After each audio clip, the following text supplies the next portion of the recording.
evening po, good evening. Mag-wait lang po tayo ng ilang minutes para po bago tayo mag-start.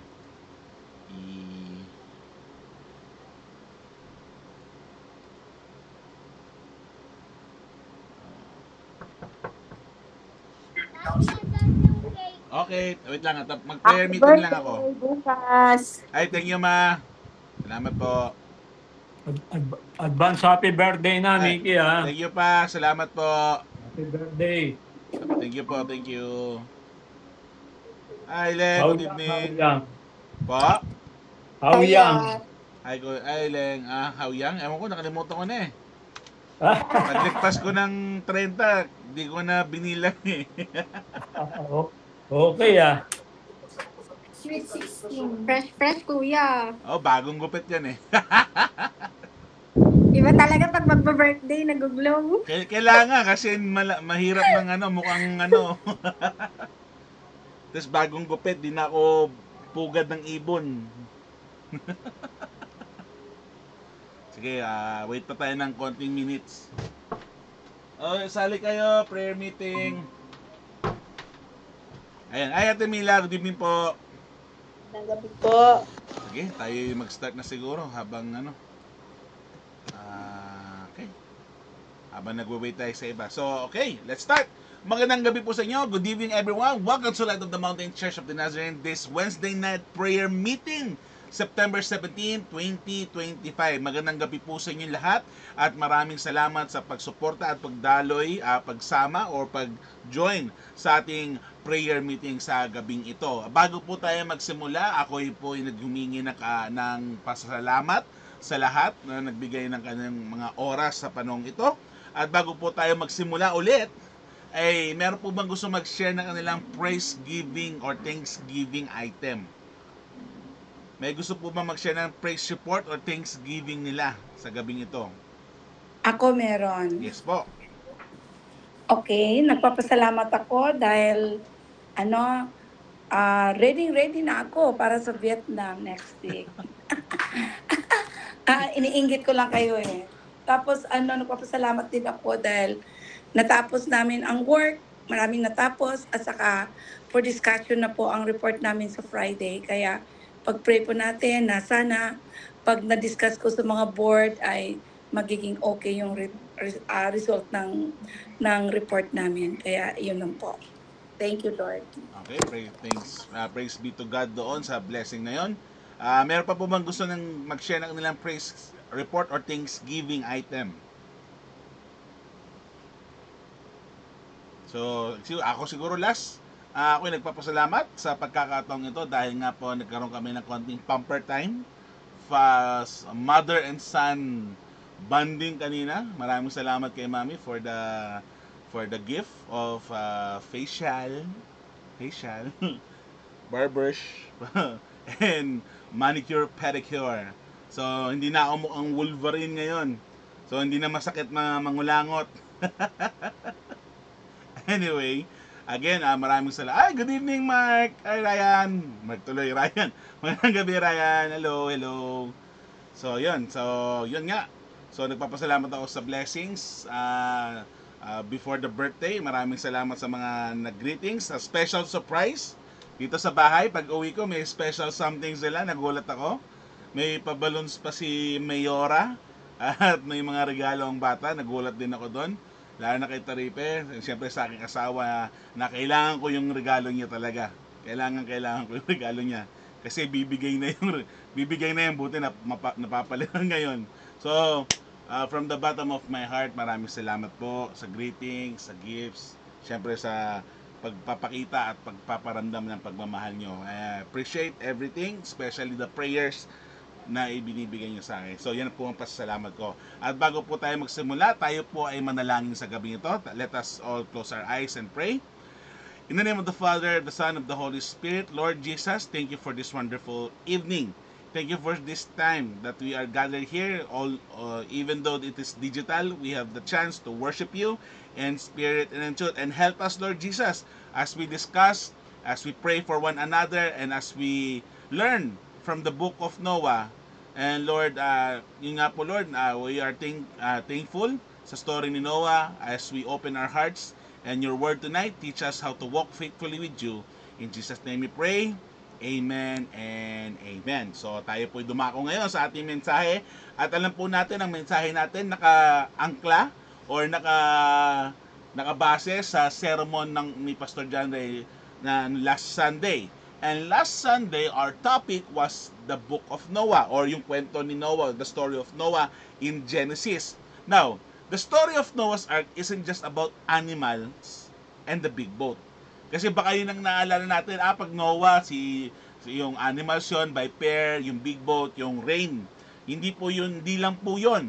It's about God's holiness, His saving grace, and a call to live faithfully in a world that often rejects Him.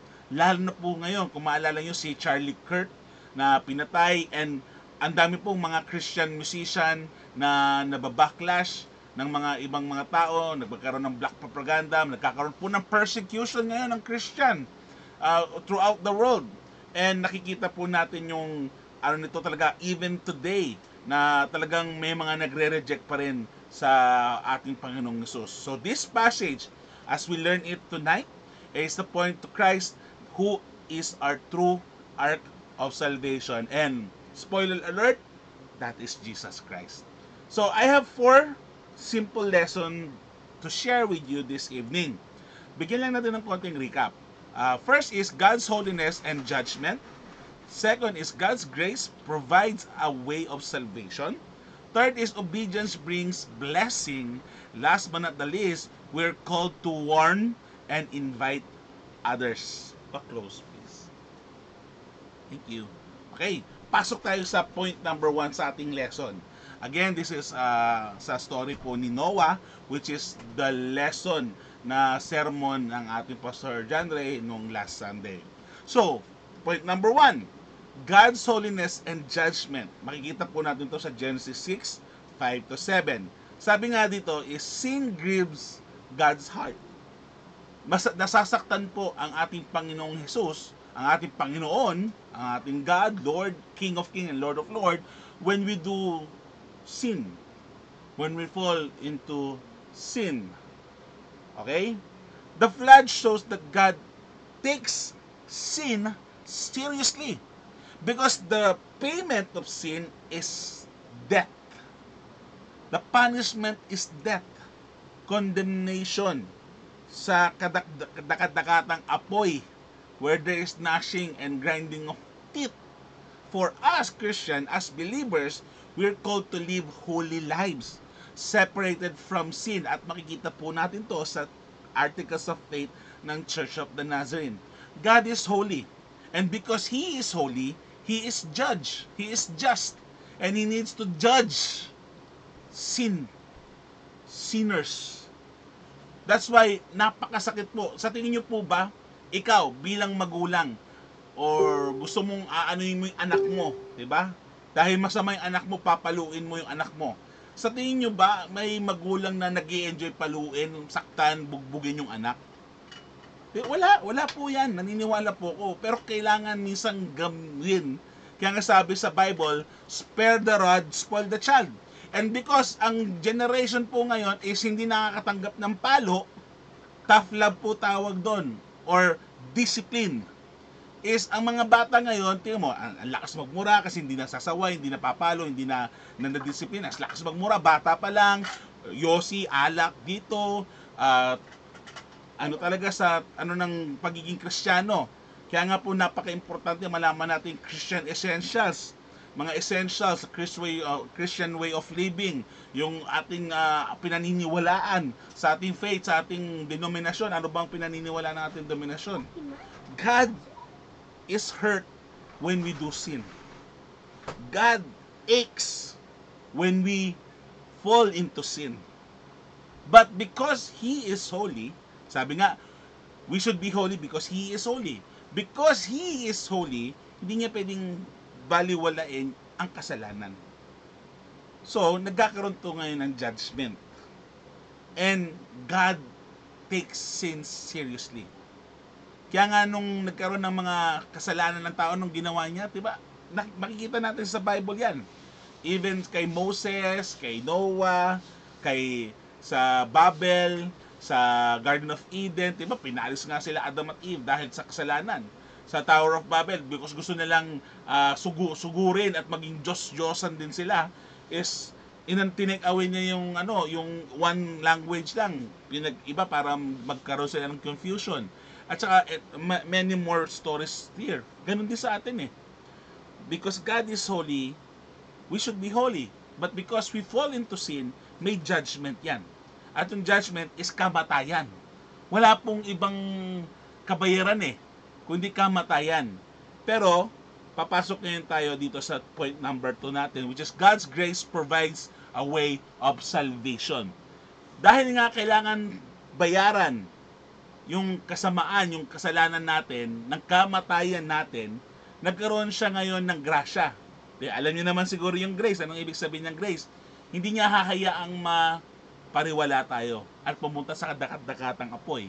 Gumawa siya ng paraan upang masatisfy yung wrath niya, yung galit niya.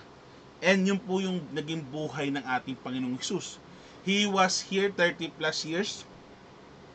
33. 3 years siyang nag-ministry. He was blameless. He was pure. Wala siyang bangit ng kasamaan. Siya yung naging kabayaran natin. Na dapat tayo ang nagbabayad, pero si Jesus ang nagbayad, namatay sa krus para tayo ay magkaroon ng eternal life. When we accept Him as our personal Lord and Savior, makasalanan po tayong nilalang eh. Lahat po tayo ay makasalanan, pero dahil sa pag-ibig ng Panginoon, binigay niya po tayo ng pagkakataon makilala ang ating Panginoong Hesus upang tayo ay magkaroon ng kapatawaran. A bridge to be rebuilt by the blood of Christ. Noah found grace in the eyes of the Lord, sabi sa Bible. The ark was God's provision of salvation. Today, Christ is our ark. Kung makikita natin doon sa Noah's Ark na story, yung arko po yung ginamit na provision of salvation ng Panginoon upang maligtas si Noah at ang kanyang pamilya. Isipin mo, imaginein mo, sa dami ng tao sa mundo, sa dami ng tao sa mundo, pamilya lang ni Noah, biblical record. Di natin alam, baka may ginamit pa pala si Lord sa ibang lugar. Pero biblical record, si Noah, nakita natin si Noah, in the context of Noah, is naligtas yung pamilya niya, yung asawa ng anak niya, at silang mag-asawa.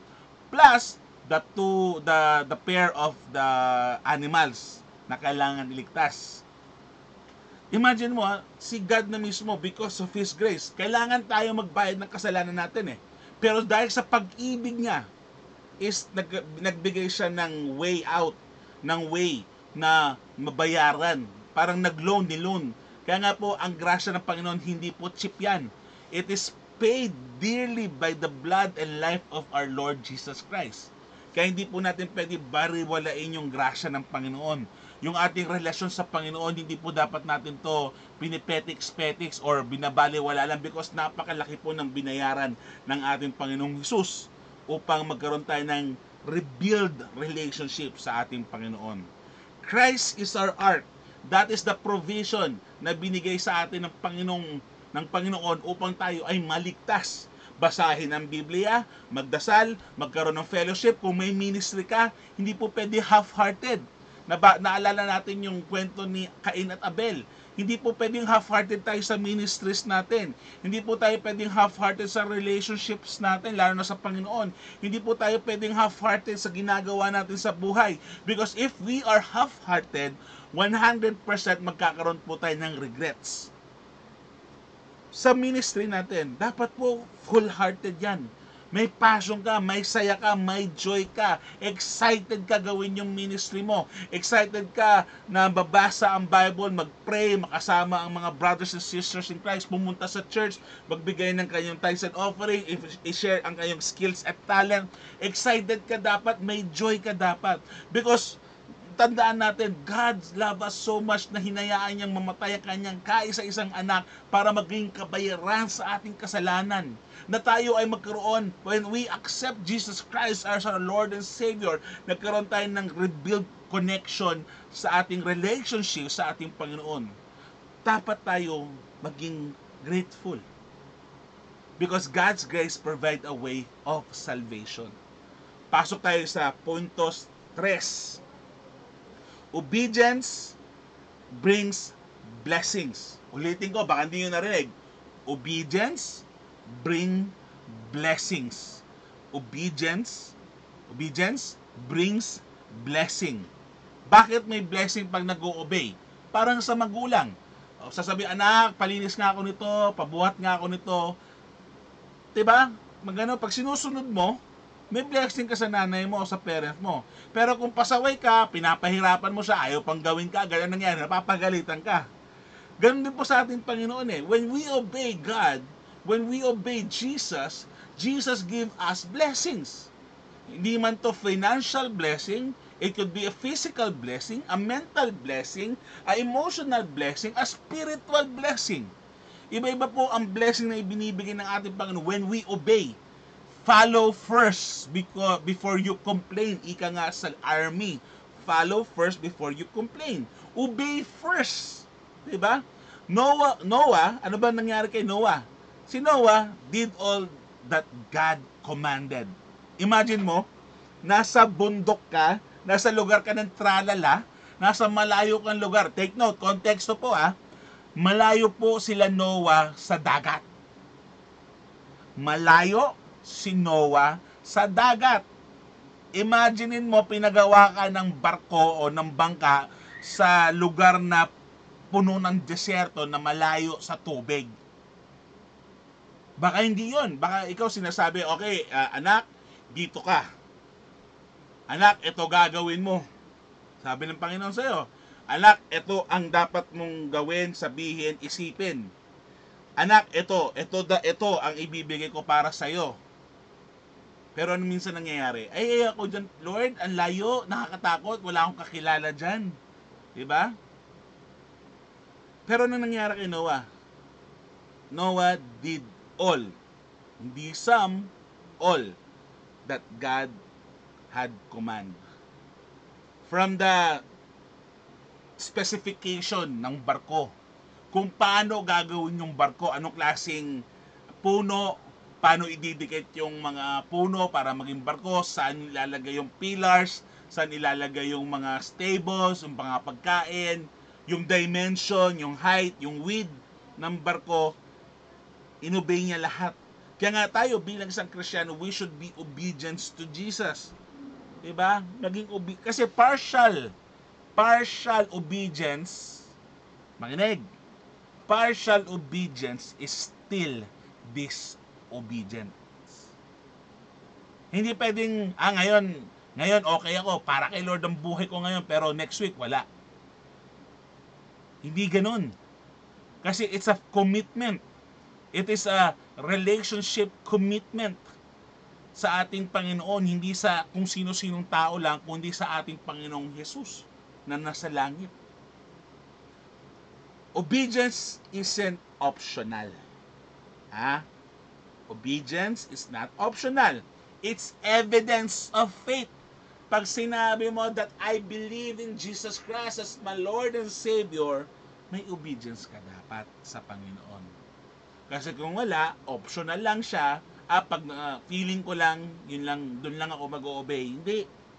Hindi po pwedeng ganun. Kasi partial obedience is disobedience. In a sinful culture, lalo sa panahon ngayon, sinful culture tayo ngayon hindi nyo ba napapansin?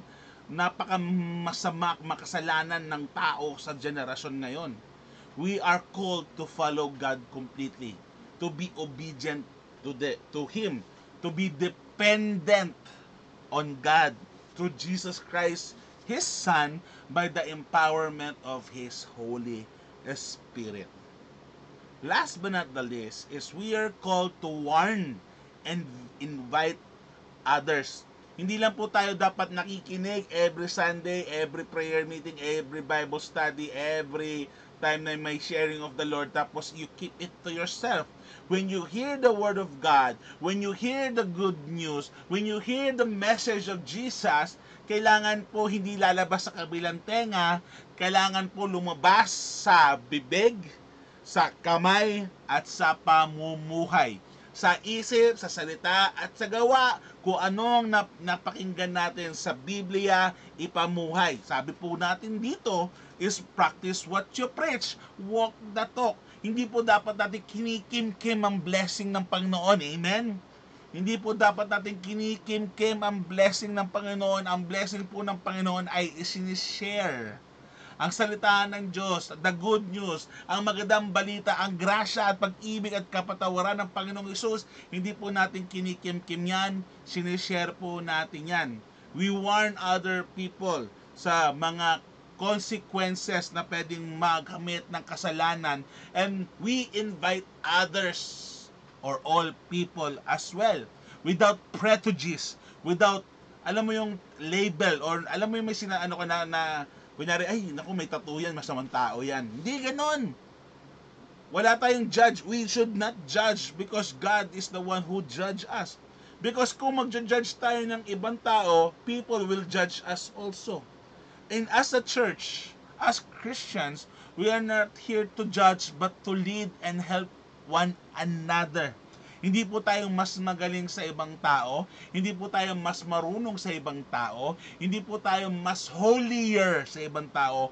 Pare-parehas po tayong makasalanan, pare-parehas po tayo nagkasala, at pare-parehas tayong nangangailangan ng kapatawaran at ang pag-ibig ng ating Panginoong Jesus. Noah was a preacher of righteousness. Bakit ko sabi yon? Because of his life testimony. Imagine mo, gumagawa ka ng arko sa lugar na wala at malayo ang tubig. Ano sa tingin mo isipin ng kapitbahay mo? Huy, baliw. Gumagawa ng barko sa sa bundok. Na-imagine mo 'yon? Pero tandaan mo, kung nakapunta po kayo ng Palawan, ang Palawan po, puro bundok yon. Pero kung titingin nyo po sa pinakatuktok ng bundok na yon, may coral. May fossil coral doon. O, diba? Nasa bundok na yon, ha? Hindi lang po yun. Diba? Ang daming ang daming... Kasi we have to follow first, eh. Sabi nga sa army, obey first before you complain. Like him, like Noah, we're called to invite other people. Whether you like it or not, whether you're a friend or your enemy, you have to invite people into the safety and in the presence of our Lord Jesus Christ to be the ark of their salvation. Kapatid, kamusta ka spiritually? Ikaw ba si Noah? O ikaw yung tumatawa kay Noah? Pinagtatawanan si Noah. God sometimes give us tasks that is impossible in our eyes. God give us opportunities that sometimes, Lord, sigurado ka ba? But we have to trust in Him and obey in Him. To be obedient in Jesus. Like Noah, kailangan po nating wag natin masyadong pansinin yung sinasabi ng ibang tao. Focus ka dapat sa sinasabi ng Panginoon. It is better for me to be hated by the world than to be hated by God. Ulitin ko, take note. It is better for me to be hated for the world. Kunyari, ako, pastor nyo, nagsabi ako sa inyo ng bakit ganyan, bakit ganito, bakit ganyan, ganyan. Tapos nagalit ka sa akin, okay lang yun. At least sinabi ko. But sinabi ko yun dahil out of love. It is better for me to be hated by the world than to be hated by God. At saka bilang pastor nyo po, wala naman akong sasabing ikakasama nyo. Tama? Kasi kung pastor ako, tas ang sasabihin ko, kakasama nyo, hindi po ako totoong pastor. Lapastangan na pastor ako. So like Noah, be obedient. We must be obedient. The ark points to Jesus because the ark is Jesus. God calls us to be holy because God is holy. Magkaroon ng holiness sa buhay natin. Offer salvation through grace, ask for our obedience, and send us out to share His invitation. Why? Because our motto is to go and make disciples of all nations, baptizing them by the name of the Father, of the Son, of the Holy Spirit, to be Christ-like disciples for Jesus. So the question is, which of these 4 lessons do you need to apply this week? Ulitin ko, point number 1, God's holiness and judgment. Point number 2, God's grace provides a way of salvation. Point number 3, obedience brings blessing. Last but not the least is, we're called to warn and invite others. Again, Noah's Ark is not just about the animals or the big boat. It's about God's holiness, His saving grace, and to call to live faithfully in a world that rejects Him. To be obedient to the Father, to the Son, and to the Holy Spirit. Let us pray. In the name of the Father, the Son, and the Holy Spirit, Lord Jesus, thank you for your grace shown in Christ, our ark. Help us live holy lives, to obey you fully, and invite others into your salvation. In Jesus' name we pray. Amen and amen. O, dyan po tayo nagtatapos sa ating maliit na mensahe sa gabing ito. And I hope and pray that you have been encouraged, you have been motivated, and you have been challenged at the same time, and if needed, have been rebuked out of love, so that we can align our will to the will of the Father, of the Son, and of the Holy Spirit. Amen. Now, tayo po dadako sa prayer request. But before that, I want to give you a summarize ng ating lesson. Remember, God is holy. Next, He gives grace and salvation through His Son, Jesus Christ. Next, number 3, He blesses people who is obedient. Last but not the least, He calls us to invite others. Yan ang ating summary sa ating mensahe sa gabing ito. At maraming salamat. Welcome again kay Mami, kay Mama, kay Papa, kay Ate Mila, kay Ate Chris, kay Len, kay Ryan, kay Ate Flor, Nanay Flor, kay Faye, kay Taripe na nakikinig. Parang nakita ko kanina si Kuya Jun. Kanina. Okay. Anyway, sige po, tayo po yung dumako sa ating mga panalangin, prayer request. Pakilagay na lang po ng yung mga prayer request sa chat po para mapag-pray po natin. May mga questions din siya pero hindi ko na natanong kasi yan. Ay, saglit pa lang, marami pa pala akong oras. Sige po, tayo po yung dumako sa prayer request. Sige, habang marami pa naman tayong oras, may ano pa naman tayo, may malaki-laki. So yung point number 1 po kasi may question yan, diba? Point number 1 is God's holiness and judgment. The question there is, what do you think God want us to see sin the way He does? Kasi ang sin po, lahat po ay may kasalanan. For all have sinned and fall short for the glory of God. And for the wages of sin is death. Diba? Yan yung yan yung kasalanan. Nag-separate sa atin sa Panginoon. So, the next point is, God's grace provides salvation. The question there for us to reflect is how have you experienced God's grace in your life? For sure, all of us has experienced one or more times the grace of the Lord. Ako, madalas Halos araw-araw ko nararanasan yung grasya niya.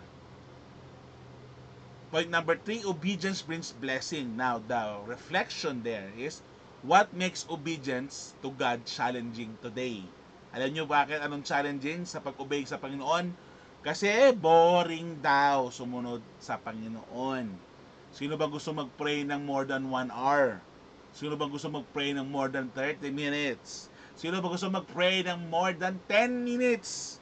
Sino ba gusto mag-pray more than 5 minutes? Sino ba gusto mag-pray ng more than 1 minute? Diba usually instant lang tayo. Lord, maraming salamat, amen. Or minsan nga wala nang pray. Isama nyo po ang prayer. Pag aalis kayo, pag uwi nyo, bago matulog, bago kumain, isama nyo po ang mga prayers. And bakit challenging mag-obey sa Panginoon? Kasi nga boring. At saka hindi in. Diba? Hindi patok, hindi cool. Nakakatamad. Diba? Na ano naman, ang killjoy naman. Pero to be honest, sabi, yung motto ko kasi, it's better to be hated for who I am than to be loved by someone I'm not. Binago ko yon. Ang bago ngayon is it's better to be hated by the world than to be hated by God. So, kaya nga po, pagpasensyaan nyo na kung minsan meron akong mga sermon na unfiltered or talagang direct to the point. Eh, kung kasalanan, kasalanan eh. Hindi natin pwede sugar-coated yun. Kasalanan, kasalanan. Yan ang nawawala sa simbahan ngayon. Takot kasi ang mga simbahan ngayon magsabi ng ganyan. Kasi baka daw ma-cancel. Pero again, it is better for me to be hated by the world than to be hated by God. Last natin is we're called to warn and invite others. The reflection question there is, who could you invite into God's ark this week? This Sunday, invite other people to join our worship service. Our church is not perfect. Believe me, it's not perfect, but it is our church. Maraming problema sa simbahan natin, but this is our church given by God. Hindi naman yan biglaan or wala lang eh. Pinlano ng Panginoon na dito tayo magsama-sama. It's not perfect. That's why we need each other to help one another, to encourage and challenge and motivate each other so that our church, the church of God, may grow not just in quantity but in quality also. So please pray for our church. Alright, sige, dami ko na sinabi. Ryan, may prayer request ka? Sige, tayo po'y habol nyo lang. Ako naman, prayer request ko, please pray for my complete healing sa sciatic ako kasi parang bumabalik na naman siya. Medyo more than 1 month na ako hindi nagpapapiti, medyo bumabalik na naman yung sakit. But pag-pray nyo po na sana tuluyan na mawala ito at tuluyan ng gumaling para makagalaw, makatayo, makalakad, makaupo ako ng maayos kasi even sitting down, even driving, to be honest po even driving masakit po, mahirap po umupo ng matagal. Kaya patawarin niyo po kung lalo na pala nagpe-praise and worship ako, medyo uncomfortable po talaga lalo na pag nakatayo ng matagal. So please pray for me for complete healing. And syempre po birthday ko bukas, so pag-pray niyo po na yun, yung birthday ko ay lumagpas ako ng ng birthday ko. Anyway, tayo po dumako sa panalangin. Let us pray. In the name of the Father, of the Son, of the Holy Spirit, Lord Jesus, thank you for this wonderful day. Thank you for this wonderful time and this wonderful family, Lord, in the name of Jesus Christ.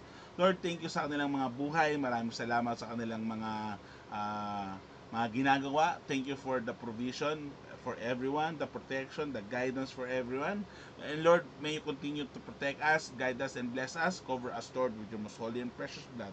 Lord Jesus, in this evening, we are praying for the prayer request ng aming mga kasamaan, lalo na kay Mama and Papa, good health and God's protection of everyone, daily and financial provision, sustaining grace ng Di Guzman family, Diva family, and Galapon family. Ang paa, healing sa paa ni Tita Amy, sa kapatid ni Jeannie na lalaki na nasa hospital, may dengue, and sa trabaho ni Gian, Panginoon Jesus. May protect each and every one of us. Guide us, Lord Jesus Christ. We also pray for Nanay Flor's prayer request for health for me and my family, and financial provision, more blessings, safety in going to work, peace of our country and the whole world. Protektahan niyo po si Nanay Flor, lalo sa kanyang biyahe, lalo maulan-ulan pa po ngayon, Lord. Gabayan niyo po siya, huwag niyo siya papabayaan, and may you bless her so that she may touch the heart of her students, Panginoong Jesus, at huwag niyo po siyang papabayaan. We also pray kay Ate Mila's prayer request, laging ingatan ang family niya, mga anak at apo niya, alagaan, lalo na ako. Yes Lord, si Ate Mila, protektahan niyo po, huwag niyong papabayaan, gabayan niyo po siya palagi, ganun din sa kanyang amo at sa inaalagaan, gabayan niyo po siya, walang magkasakit sa family niya, Panginoon Jesus. Cover her, Lord, with your most holy and precious blood, at maraming salamat sa buhay ni Ate Mila, Panginoon God. May you bless her and be with her always, Panginoon. We also pray for Mommy's prayer request, Sunday school service, Sunday worship service, sa kanyang trip sa Vietnam next week, financial discussion sa client, and good health to all, lalo sa kanyang mata, Panginoong Jesus. Gabayan niyo po na madaan to sa gamot at sa rehab, Panginoon. We also pray for Leng's and Ryan's prayer request, good health, safety, and protection, provision, and healing sa buong family and friends niya. Lalo na kay Ryan pa sa kanyang pag-aaral, sa kay Ryan sa kanyang trabaho, at huwag niyo siyang papabayaan. Sila Tita Mila, sila Kuya Ricky, gabayan niyo po sila, Panginoon Jesus, at huwag niyong papabayaan. We also pray for Ate Christine prayer request, long and healthy life,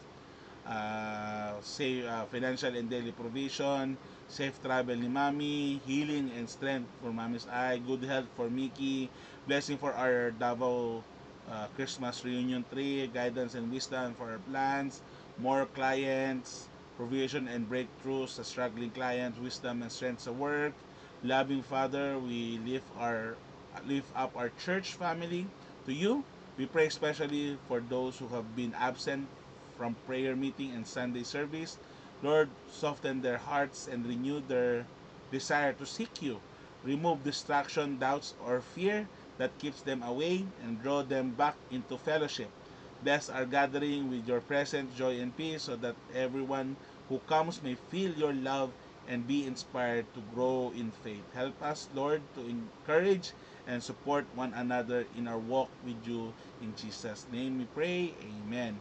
We also pray for Faye prayer request, full healing kay Andre and Mickey, strength and daily provision. Plans namin as a family, kay Aubrey, sa aming dalaw ni Faye bilang mag-asawa, sa plano namin, sa dreams namin, and sa aming relationships, lalo sa aming anak, sa kanilang pag-aaral, sa kanilang mga ginagawa sa buhay. Lord my God, we are also praying for our church, Light of the Mountain Church of the Nazarene. Lord my God, gabayan niyo po kami sa pastors, sa leaders, sa members, lalo sa mga members na palaging wala, palaging absent, o nagiging absent, na magkaroon ng renewal ng desire ang kanilang mga puso sa mga nawawala, sa mga wala, sa mga nawawala ng landas. Lord, gabayan niyo po sila, at huwag niyo silang papabayaan. And bless yung aming matatanda, sa aming seniors, sa aming mga kalalakihan, sa aming mga kababaihan, sa aming NYI, Lord, na magkaroon sila ng paramdam, kahit paminsan-minsan magparamdam naman sila, Lord. Pagalaw, sabi nga sa joke ko kanina, pagalawin niyo yung baso, kasi mukhang wala ng buhay sa mga kabataan. Kung Lord, tulungan niyo po na maging passionate sila, magparamdam sila, mag-reply sila, at magpakita sila, Panginoon Jesus, lalo na sa mga nawawalan ng matagal. Lord, miss na namin sila Roberto, sila Daniel, sila John Ray, at yung mga iba namin kasamahan, Panginoong Isus, sila Angelica, sila Jeff, sila Andrea, sila Angelica, sila Rica, sila Sed, na makita namin sila at makasama namin sila, Panginoong Isus, gabayan niyo po. At ganoon din sa mga natitira, Lord, na nandun palagi. Lord, nagpapasalamat ako sa mga buhay nila na handa silang sumuporta at lagi nandyan. Lord, i-bless niyo po ang aming mga kabataan, aming mga ministries, ang aming church, aming lugar, ang lugar namin, Lord, na maging banal ito at maging sanctuary niyo, Panginoon Jesus. O Lord, ganun din sa aking buhay, Panginoon, gabayan niyo po ako, bless niyo rin po ako, at huwag niyo po akong pabayaan. Gabayan niyo po lahat kami, Panginoon Jesus. Maraming salamat sa buhay nila Mami, nila Mama, nila Papa, ni Ate Mila, ni Ate Chris, nila Leng, ni Ryan, ni Ryle, ni Nanay Flor, si Faye, si Taripe, ako, Panginoon, i-bless niyo po kami na kami ang mag-meet siya ng kandila, ng apoy ng kanilang mga buhay sa pamamagitan ng inyong anak na si Jesus Christ. Ganun din sa empower us, Lord, with your holy and precious blood. Lord, we give you all the glory, honor, and praise. Pinapasalamatan ka namin, Panginoon Jesus, at pinupuri. We love you, Lord. In Jesus' name we pray. Amen, amen, and amen. Ako po si Pastor Michael Diva. God bless you po. Stay safe and see you this Sunday. Maraming salamat po sa inyo sa suporta na ibinibigay sa ating simbahan ito. God bless you po. Stay safe and see you soon. Bye-bye po. God bless po. Bye-bye po. Hi, Ryle. Bye. Hi, Ryle. George. Bye-bye. God bless po. Bye-bye. Si Aubrey, oh. Oy! Bye-bye po. God bless. Bye-bye. Bye-bye. Bye-bye. Bye.